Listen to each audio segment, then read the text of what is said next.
use the word heavy metals today synonymously with the word toxic metals. So even aluminum, even though it's not a heavy metal, it's usually, so in the way we're talking about it, also under the umbrella of heavy metal toxicity. There's one group of toxins that come into the system and needs to be highly considered with autism. The second group is the mycotoxins for molds and fungi. The third group is the endo and exotoxins from bacteria and other microbes such as worms and protozoa. And then the fourth group of toxins we need to consider is the xenobiotics. These are the man-made toxins that we are constantly exposed to. So in an autistic child we find early exposures to all of these in different proportions. And then we find, which we will examine later, that autistic kids, just like many other people, often have mild to moderate genetic impairments in the formation of the detoxification enzymes. And so if a child is impaired in its ability to detoxify, it will be much more vulnerable towards the onslaught, daily onslaught of toxins. And however, before we go there to the genetics and looking at the detox mechanisms and why some of these kids detox less fast or less effective than others, we want to look at the toxic exposures. And because that will give the moms and physicians that watch this video an idea what they can do to avoid, to stop the damage that is ongoing. The funny thing is to me that some of these moms, try to detox their kids and try to do all these healing procedures while the kids are still in the ongoing exposure of the same things that cause the illness to start with. Sorry for talking so fast. I'm trying to slow down a bit. So, in the book I talked about avoid, eliminate, and then detox. Exactly. In that order. Exactly. Yeah. So here's, let's look now one by one at these. And I'll just keep it as short as I can. So, heavy metals. Somewhere in the 80s, it finally reached a critical threshold that was just undeniable, that lead was a neurotoxin that had to be removed from the environment if we were going to continue as a humanity. Lead once has caused the breakdown of a major society that was in the early part of the Roman Empire. Aristocracy in Rome only would drink out of lead cups, which led to absolute madness amongst the emperors, cruel behavior, and finally to the disintegration of the Roman Empire, which otherwise will continue until today. So heavy metals have played a big role in the history. We know mercury was used for the treatment of syphilis, and everything we know today about mercury toxicity was already known 200 years ago from the side effects of the syphilis treatment. If you look at heavy metal toxicity, it is an ever-increasing problem in our modern society, simply because we only started digging up the earth about 200 years ago with industrialization, and the metals that were contained under the crust of the earth for millions of years were now dug up and entering the streams. The gold mines, and gold only occurs together with mercury in nature. So whenever you're digging for gold, you're releasing mercury into the environment, and so the entire west coast of America is completely contaminated with mercury from the gold rush.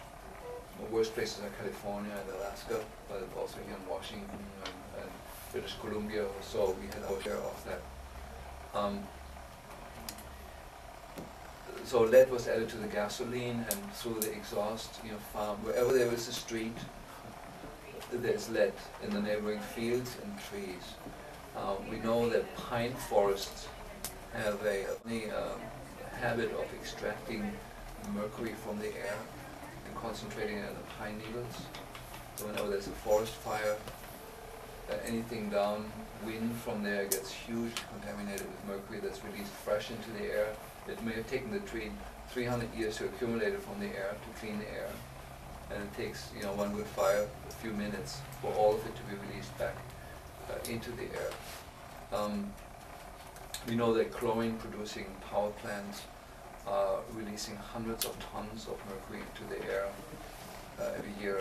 The coal burning from power plants into the air. And with it always the whole slew of other metals: uranium, platinum, gold. You know, They're finding a lot of uranium in these kids in Florida and California right now. yeah, uranium is a major toxic metal that's very, very common, especially in mountainous areas. It's a naturally occurring element. Aluminum, from cooking ware. Cadmium is in car exhaust. So cadmium, everybody's exposed to cigarette smoke. So I think in terms of this video, we don't want to look too much for the sources of heavy metals. The most important source of mercury is the silver amalgam fillings, the dental fillings.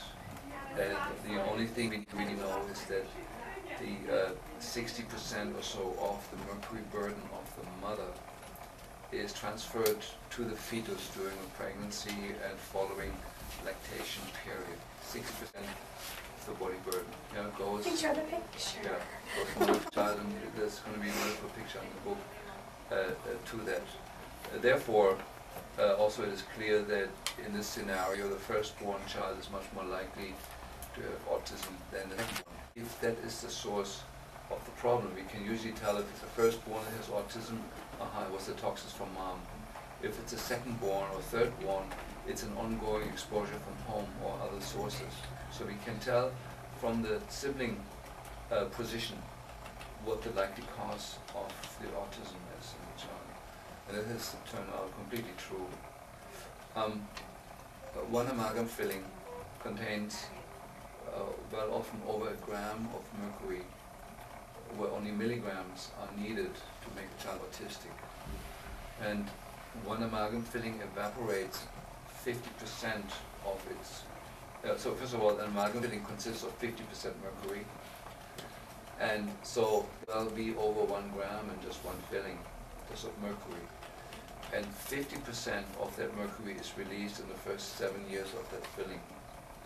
And of those 50%, 80% end up in the patient's nervous system, without being breathed out. The reason it's not breathed out, like you should think, well, if it evaporates, then some of it should leave, because metallic mercury vapor is lipophilic, neurotoxic. It seeks fat tissue to bind to. And if here's a human and here's the air, there is no fat in the air.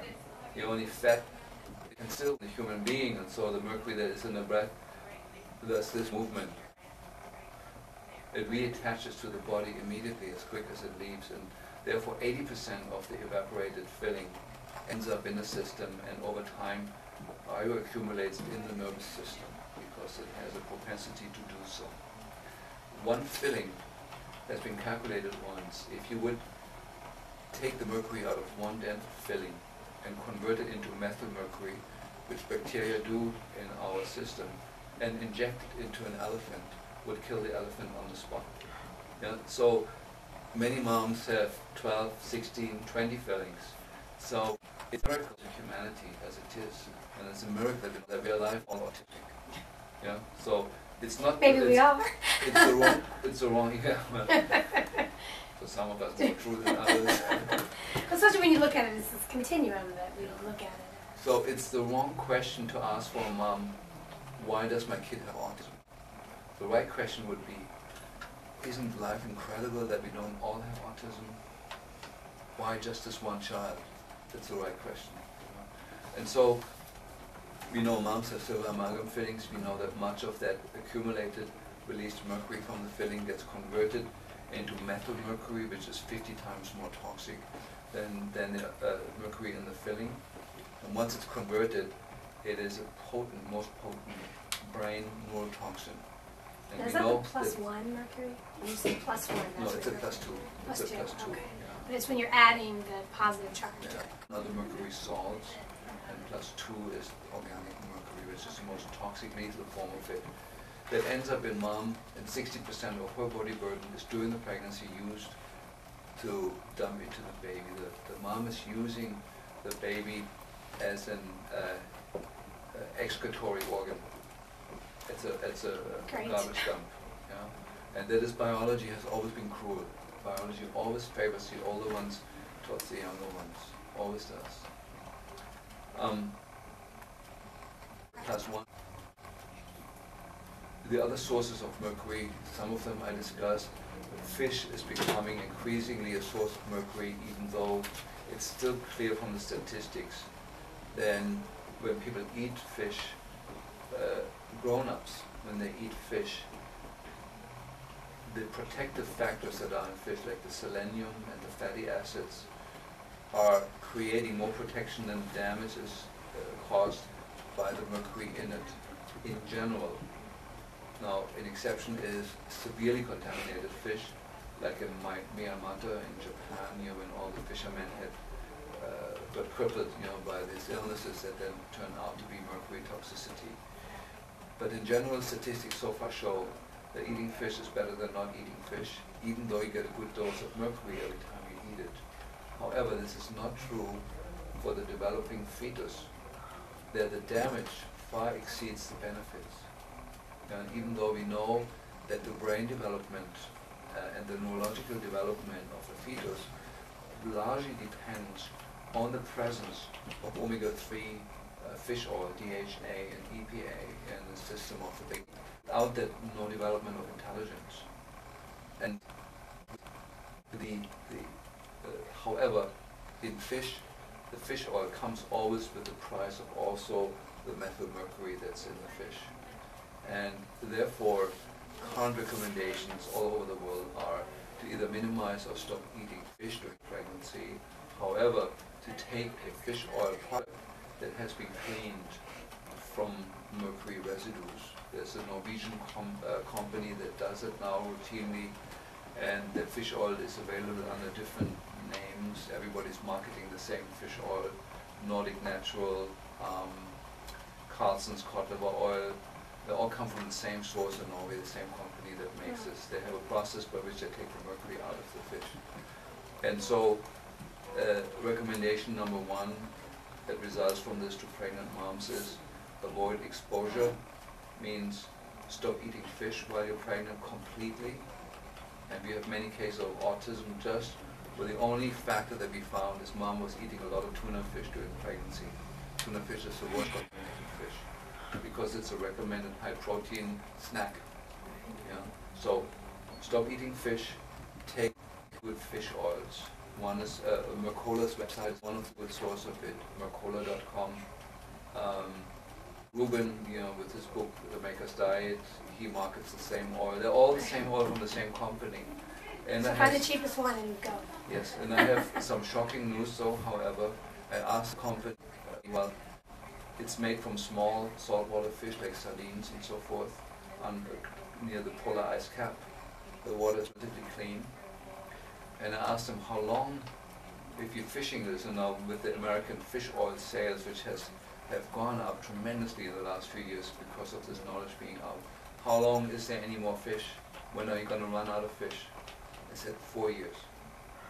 4 years, it's going to be finished for the earth. There's no more good source of fish oil. So since this video is coming out now it takes is coming out now, stack up on your fish oil. Feed your child fish oil now, feed the pregnant mom as much fish oil as you can now, because the resources are going to be gone soon, the oceans are going to be more or less dead very soon, and whatever is left in the oceans is not going to be edible from our point of view.